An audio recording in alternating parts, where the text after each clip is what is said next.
Hey guys, Richard Oldner here, and welcome to the channel. Today it's all about the OG 5.7 liter LS1. I'm not talking about a 4.8 or a 5.3 or even a 6.0 truck motor. I'm talking about the original all-aluminum 5.7 liter LS1. So for all you 5.7 LS1 fans out there, you know who you are. Australia, this one's for you.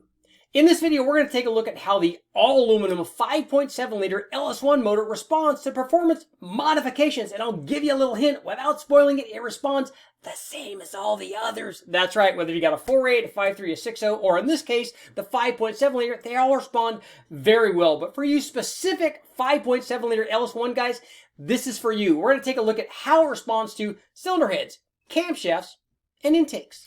So this series of tests is for the 5.7 liter LS1 guys. I know we call a lot of the motors LS1s, but this is really the OG 5.7 liter LS1, the one that started it all. And this is a shout out for all the guys in Australia because they always give me a hard time about not doing actual LS1 stuff, and we call everything else the 4.8, the 5.3, the 6.0 truck motors.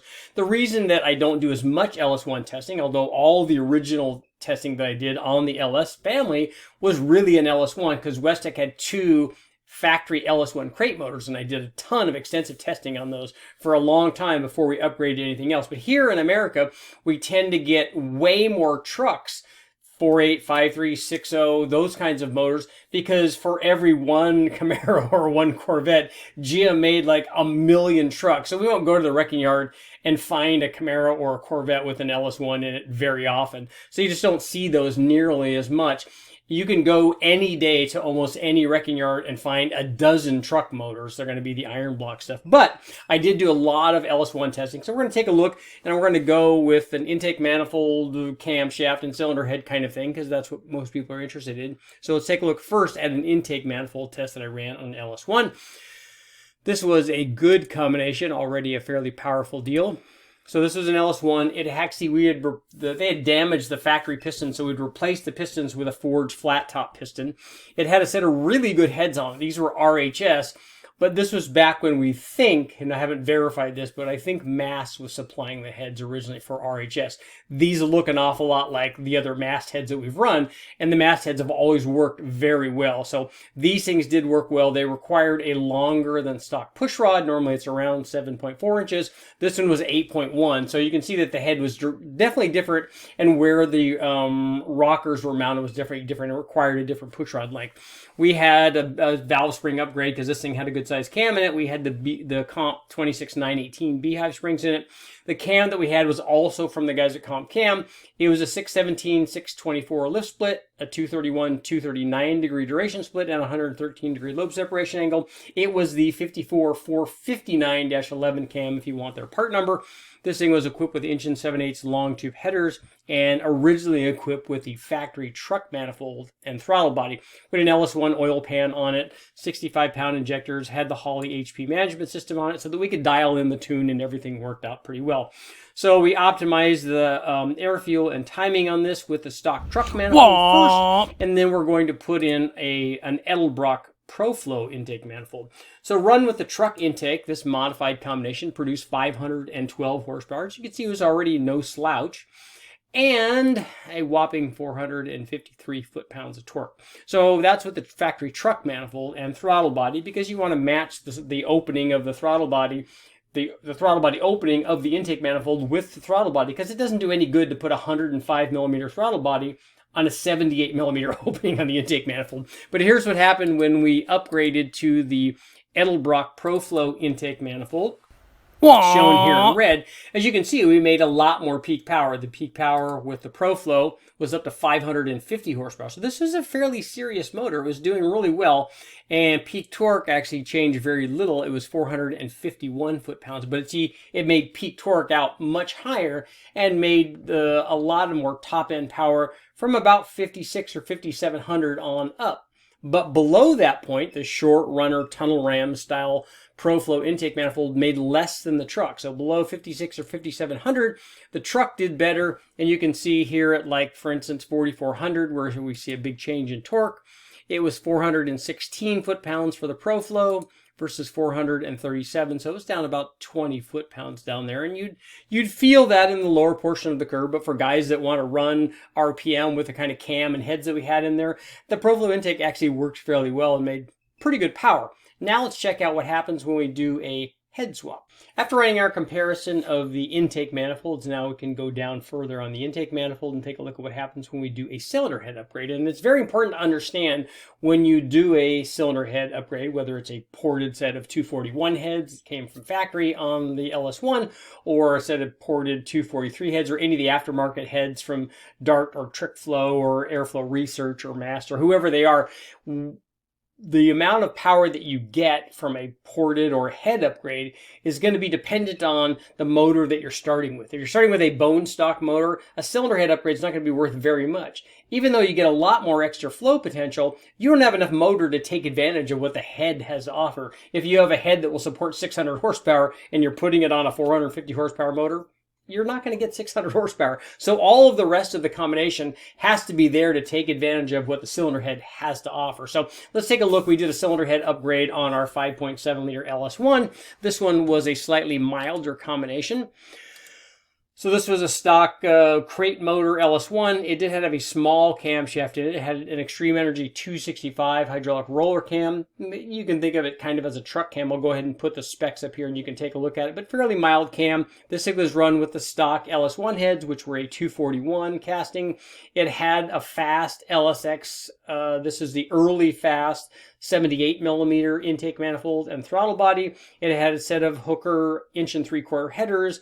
It had the fast XFI management system and 36-pound injectors, stock rockers. Basically, this was a cam upgrade on a LS1 that was already equipped with headers.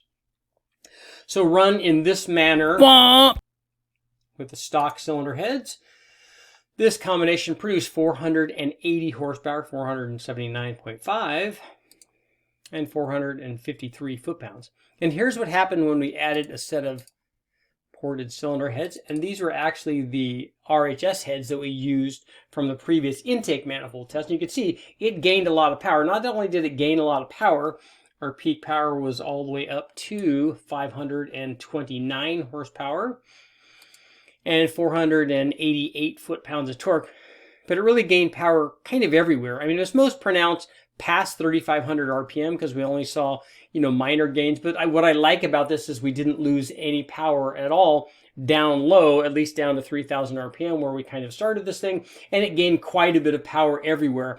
And this is with a fairly mild cam. The 265 Extreme Energy cam from Comp Cams was a very small cam, but this thing made really good power even with a small cam. Just goes to show you that the combination of a small cam and a good intake manifold and good cylinder heads can show some good power gains. So now that we've taken a look at the intake and cylinder heads, now let's take a look at what a camshaft has to offer. Now that we've taken a look at intake and cylinder head upgrades on the 5.7 liter LS1, let's take a look and see what camshafts do. What we're going to do is replace the factory cam, the factory LS1 cam. This was an early motor. And we're going to upgrade it with a mild comp cam. In this case, it's an Extreme Energy 265 cam. And we'll go ahead and put the specs up here. I want to show you what the power results were. But this was a 5.7 liter LS1. It was running the stock cam, stock heads, basically all stock. The only thing it had on it was our Mazir electric water pump and long tube headers. So run, and this one had the LS6 intake and throttle body, so much better than the factory LS1, although not huge gains, on an otherwise stock motor. But equipped in that manner, run with a fast XFI management system and 36-pound injectors, our 5.7 liter produced 414 horsepower and 418 foot-pounds of torque.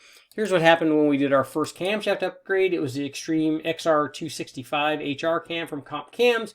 Peak power was up to 454 horsepower, and peak torque checked in at 442 foot-pounds. And as you see, the mild camshaft basically offered good power everywhere compared to the factory LS1 camshaft.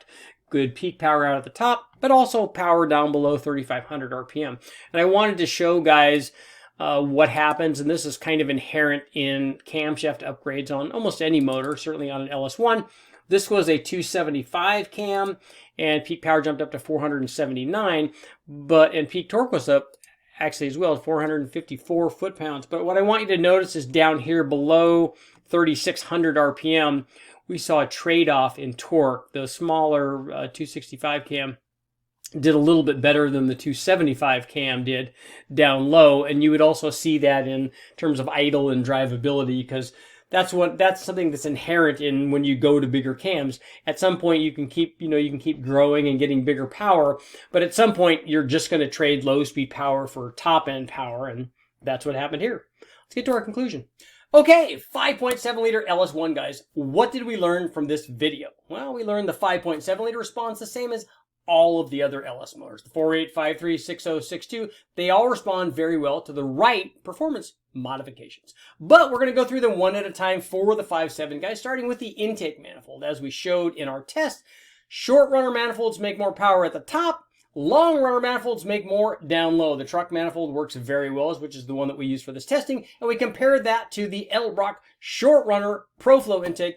More big end power with the PROFLOW, but it did sacrifice power down low. What about cylinder heads? Well, we learned that if you put a good cylinder head on there and the rest of the combination is already there, meaning camshaft and intake manifold, you could make good power gains with ported heads and or aftermarket heads. Now, what about a camshaft?